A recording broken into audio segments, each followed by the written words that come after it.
বিকশিতা গগৈৰ কণ্ঠত টিটকলি নামেৰে এটি বিহু গীত আপোনালোকৰ মাজলৈ অতি শীঘ্ৰে আহি আছে। গীতটিৰ দৃশ্যগ্ৰহণ ইতিমধ্যে শেষ হৈছে। অতি কম দিনৰ ভিতৰতে আমি আপোনালোকক গীতটি আগবঢ়াই দিম। লগতে গীতটোত আমি সকলোৱে অভিনয় কৰিছোঁ। কিছু কেমেৰা আঁৰৰ কাহিনী আমি আপোনালোকক দেখুৱাওঁ বুলি এই ভিডিঅ'টো প্ৰস্তুত কৰা হৈছে। আমি আজি কি কৰিছোঁ? শ্বটিং। আমি আজি গান এটা কম নে নকম? ৰাতুলৰ অভিনয়নো কি ক'ম, তাত থকা গোটেই মানুহখিনিয়ে হাঁহিছে আৰু ৰস পাইছে, ফূৰ্তি পাইছে। গীতটোত ৰাতুলে মোৰ অৰ্থাৎ খুৰীদেৱে মোৰ মাৰ চৰিত্ৰটো কৰিছে। গতিকে আপোনালোকে আপোনালোকৰ খুৰীদেউক বৰ ভাল পাব ভিডিঅ'টোত চাই। Thank U. টিটকলি টিটকলি এইফালে আহ বুলিছো কি হলনো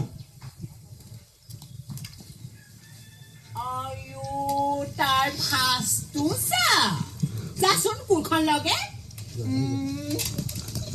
মই কোৰখন ল'ব নোৱাৰো দেই দৰকাৰ হ'লে বাহিৰতে ল'ম তই কোৰখন ল লগতে গীতটোত এটি ব্যতিক্ৰমী ৰূপ বুলি নহয়, সাধাৰণতে মই এনেধৰণৰ ৰূপ ধাৰণ কৰিয়ে থাকোঁ। গতিকে মোৰ বাবে কোনো ব্যতিক্ৰমী নহয়।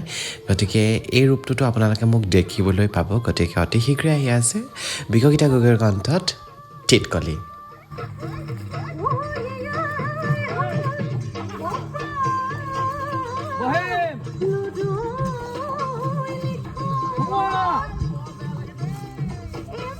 Que